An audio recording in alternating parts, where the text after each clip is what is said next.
So, hey guys, hey EC particularly. Today we're talking about the thickness planar. Um, as the presentation said, thickness planar safety, and we did this class already just for reinforcement. So you guys should know everything that we're going to talk about today. All right, so let's begin. So the specific purpose is to surface stock to desired thickness. So the purpose of the thickness planar is to surface a stock of wood to a desired thickness. But just tracking back a bit, we have an imagery of a thickness planar, and based on the purpose that was just mentioned, the machine, what it is a machine that is used to surface stock to desired thickness. And this is another way of saying that to trim or to cut down stock of wood through the faces, via the faces, to a specific thickness that you would like. Alright? So there are specific safety rules involved. And for the thickness planar, one, the stock, meaning the stock of wood, must be at least 12 inches long, which is aka a foot, to go through a general planar, and at least 8 inches long to go through a DeWalt planar. And this is just another way of saying that it needs to be 1 foot long, because the machine would have been somewhere about that in length. So if the wood is less than a foot long for the general planar, then it would be too short to actually pass through it, and one would have to then thereby probably using a planar, a stock of wood that short, would have to be to put their hand through just to get it passed through, or it will get stuck in the machine, or could get stuck in the machine, and we don't want that. 2, you plane the thickest board first. Never plane more than one thickness at a time. So this is saying that if you have multiple boards of different thicknesses that you want to get down to a particular thickness or to particular thickness, you take out the thickest board first, because you're moving from thicker to thinner. So you're moving for the cuts from shallower to deeper, and that way you can go move downward. So you don't have to be constantly reverting or what's the word? Can't remember the word, but yeah, you don't have to be resetting your thickness, your cut, or the depth of cut. Never stand directly behind. Always off to the side to one side in case of a kickback. And that speaks to the stock of wood. Never stand behind while pushing it through, because if the stock of wood is kicked back, you won't get hurt. Let go of the stock of wood after it starts through the plane. So once it is caught by the infeeder and caught by the cutter, then it will start to carry through itself. So you should let go of it and allow the machine to operate. And never look into the planer. Never ever ever. No matter how tempted you are, never ever look into the planer. It may damage your eye, splinters, wood chips, sawdust, or even kickbacks. Useful tips. So here are some useful tips. Measure the thickness of your wood, stock of wood, and adjust the planer to remove 1/16 of an inch of that material thickness. So you measure your thickness, and you adjust it to take up a 16th of the material thickness. 2, the jointed or smooth face of your stock must be facing down when you plane for the first time. And why is this? This is because you want the board to travel smoothly against the table of the planer. So that's why the smooth face of your stock of must be facing down when you're playing for the first time. 3, rotate the hand wheel on the side of your planer by 1/3 of a turn to reduce stock thickness until proper thickness is achieved.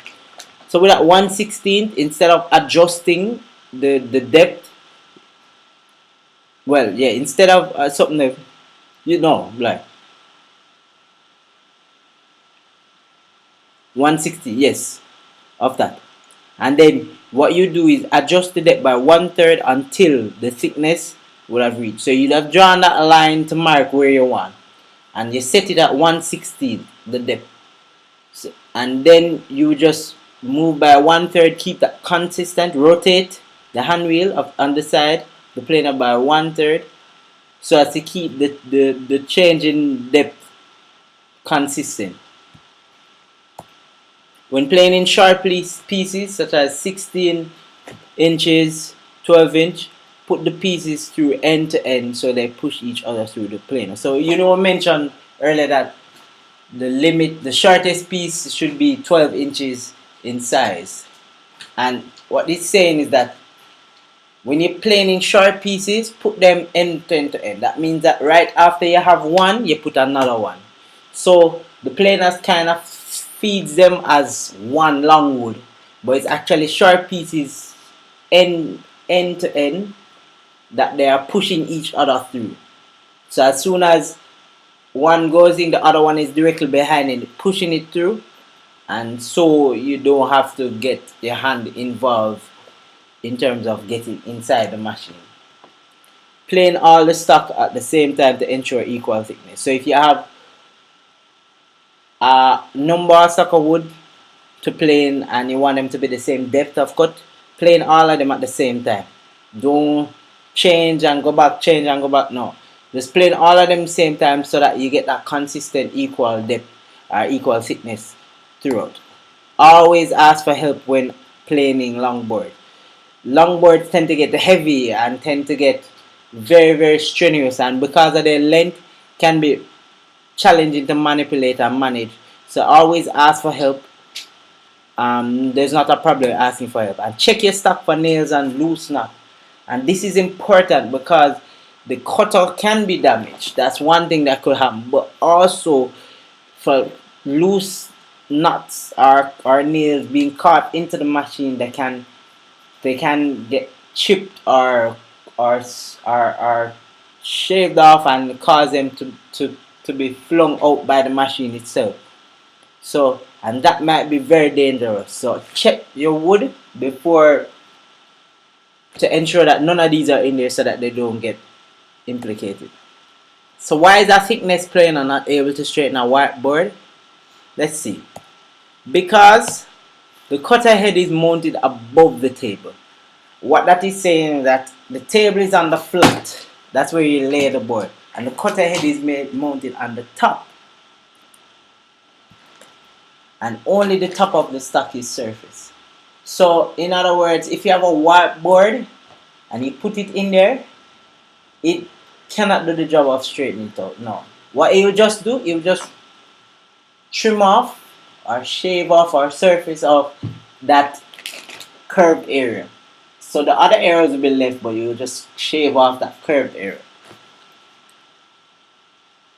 And so briefly explain how the feed speed affects the surface finish. So this is saying that the faster the feed, the faster you're feeding them, the feed of the machine is, the fewer the knife marks per inch. And that leads to a rougher surface quality. So by definition, you want a slower feed, which leaves more knife marks per inch. And that leads to a smoother surface quality. So it means that knife marks of the cutter, more of it tends to cut per inch covered. So, and because of that, you get a smoother surface quality. And in most cases, most persons want a smoother cut surface quality. So here I have this thickness planer, same image as earlier, demonstration of it. So you have the cutter head, which is this, which is, follow my mouse, this right here, up here. But and it's underneath it, it's a hidden by guard. So this is the guard right here, so as to ensure that students such as mischievous as yourself don't go and push your hand in during operation. So yes, right here you have the table elevation hand wheel, and what this does is that it operates the table being right here, and carries it up or down. So this reduces the depth of cut. Well, not reduce the depth of cut or change it, but it manipulates how the table rises also, so you actually can bring up the table to cut deeper into. Bring the table so that the cutter can cut deeper or shallower. On and off switch, every machine should have an on and off switch. And the depth of cut gauge, so this controls how deep of a cut you want. And here we have the cutter, just a demonstration of it. It's supposed to be a GIF. Let me see if I can get this. Sorry about that, class. It should be operating on its own.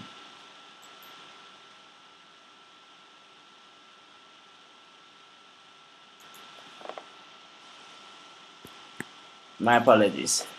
So what should happen is that it should be turning to show you the process in it, but it isn't.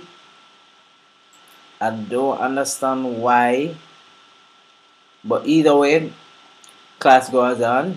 So here we have the outfeed roller and the infeed roller, and this is saying that the stack of wood goes in this direction. From, look at the edge of my mouse to here, goes in this direction, so you're pushing in the wood here, and then the roller would grab it and carry it through along the table, which is this right here. Here you have the feed direction, the arrow showing it. And this is the cutter head, and the cutter head would spin to the opposite direction of the roller, and that is because the roller is carrying it this way to carry it through. So the cutter head, in order to get the cut, you'd have to rotate in the opposite direction. Now when it cuts, then the outfeed roller grabs it again on the other side to carry it, to continue to carry it through, and then it is released out on the other end of the machine. Oh, and that is basically it on the planer. So there are more information. I have the textbook, which is wood technology and processes, which is a really good textbook that you guys can use. And thank you for listening. So yes, so enjoy this video, and all the best on your tests and your exams when they come up.